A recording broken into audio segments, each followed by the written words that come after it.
Hello, good morning friends. कल हमने देखा कि दो इम्पॉर्टेंट कॉन्सेप्ट्स जो कि बहुत ही इम्पॉर्टेंट रोल प्ले करते हैं हमारे लर्निंग प्रोसेस में, वो थे, एक था स्पेसिंग इफ़ेक्ट, दूसरा था जनरल इफ़ेक्ट। स्पेसिंग इफ़ेक्ट में हमने ये कहा था कि कैसे गैप देना ज़रूरी होता है पढ़ते समय। जब हम अलग अलग लेसन्स पढ़ते हैं तो एक टाइम इंटरवल रहना चाहिए उसमें।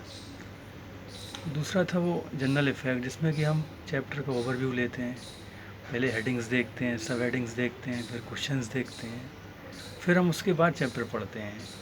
वो ज़्यादा इफ़ेक्टिव तरीका होता है पढ़ने का। देखिए फ्रेंड्स, पढ़ने के मेनली तीन एम होते हैं। कुछ लोग पढ़ते हैं नॉलेज के लिए, कुछ लोग पढ़ते हैं प्लेज़र के लिए, इंटरेस्ट के लिए, और तीसरे लोग हैं जो लोग एग्ज़ाम में अच्छे मार्क्स लाने के लिए पढ़ते हैं। तीनों के अपने अपने अलग इंटरेस्ट हैं। तो हमें किस तरह पढ़ना चाहिए कि हमारे जो एम है वो सही से पूरे हो सकें। देखिए, अगर आप नॉलेज गेन करने के लिए पढ़ते हैं तो बुक्स पढ़िए, अच्छी बुक्स पढ़िए।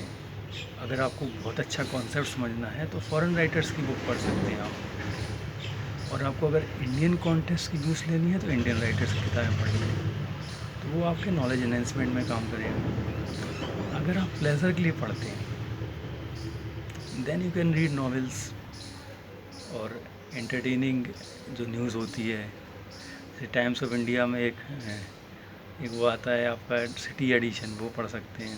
हिंदुस्तान टाइम्स में भी आता है। देखिए, प्लेज़र के लिए रीडिंग करना वो लोग ज़्यादा प्रेफर करते हैं जिनके पास एक्सेस टाइम होता है। एक स्टूडेंट ज़्यादा प्रेफर नहीं करता है इस चीज़ को, और उसको करना भी नहीं चाहिए। ये आपके पास खुद ही इतना लिमिटेड टाइम रहता है। Better it is to devote on exam oriented study.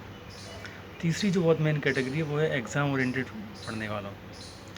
तो एग्ज़ाम ओरिएंटेड जब हम पढ़ते हैं तो उसमें बेटर रहता है कि हमारे पास नोट्स हों, और कंसोलिडेटेड नोट्स हों, ताकि हम लास्ट टाइम पे पूरा पूरे पूरे सब्जेक्ट का ओवरव्यू ले पाएँ, तो ताकि आसानी से एग्ज़ाम में हमें चीज़ें रिकॉल हो सकें। हाँ फ्रेंड्स, इस लाइन में आज हम दो कॉन्सेप्ट्स और देख लेते हैं।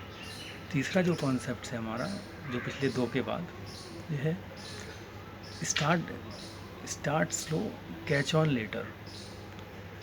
जब भी आप एग्ज़ाम के लिए पढ़ते हैं, किसी एग्ज़ाम के लिए, तो शुरू में आपको स्लो रहना होना रहता है। जैसे आप मान लीजिए बोर्ड एग्ज़ाम्स के लिए पढ़ रहे हैं, तो आप पूरी इंटेंसिटी के साथ सारे पूरे साल नहीं पढ़ सकते। शुरुआत में आप स्लो चलिए, शुरुआत में आप बुक्स पढ़िए, कॉन्सेप्ट समझिए और एलेबरेट करिए, चीज़ों को जोड़िए, कनेक्ट करिए, और उनसे शॉर्ट नोट्स बनाते जाइए। जैसे ही एग्ज़ाम पास आता है तो आप अपना टाइम भी बढ़ाइए, इंटेंसिटी बढ़ाइए, और उनको लर्न करना शुरू करिए। देखिए, जब हम एग्ज़ाम में बैठते हैं तो हमारे पास समय कम होता है। उस टाइम पे आप सोचने का वक्त नहीं रहता है। वहाँ दिमाग और पेन एक साथ चलता है। तो अगर आपके पास रेडीमेड कंटेंट है, रेडीमेड आपके पास पॉइंट्स याद हैं, तो बेटर होता है स्कोर करना। तभी आपने देखा होगा कि जो लोग एग्ज़ाम के जस्ट पहले बहुत ज़्यादा पढ़ते हैं उनके नंबर अच्छे आते हैं, क्योंकि रीसेंसी इफ़ेक्ट होता है। जब हमारी मेमोरी की जो कैपेसिटी है, हाल की चीज़ें हमें जल्दी याद रहती हैं। तो एग्ज़ाम्स के जस्ट पहले की पढ़ाई बहुत इंपॉर्टेंट होती है। आप साल भर नहीं पढ़ते हैं, अगर लास्ट में सही से पढ़ दें तो एग्ज़ाम में आपके मार्क्स अच्छे आ जाएंगे। वो बात अलग है कि आपको नॉलेज ज़्यादा गेन नहीं होगी। तो एग्ज़ाम में मार्क्स लाना अलग एंगल है, नॉलेज गेन करना अलग एंगल है। मार्क्स लाने के लिए आपके पास शॉर्ट्स नोट्स होने चाहिए अच्छे खासे, तभी आप एक अच्छा स्कोर कर सकते हैं। तो ये आज हमारा तीसरा कॉन्सेप्ट था। आगे हम और देखेंगे। Thank you.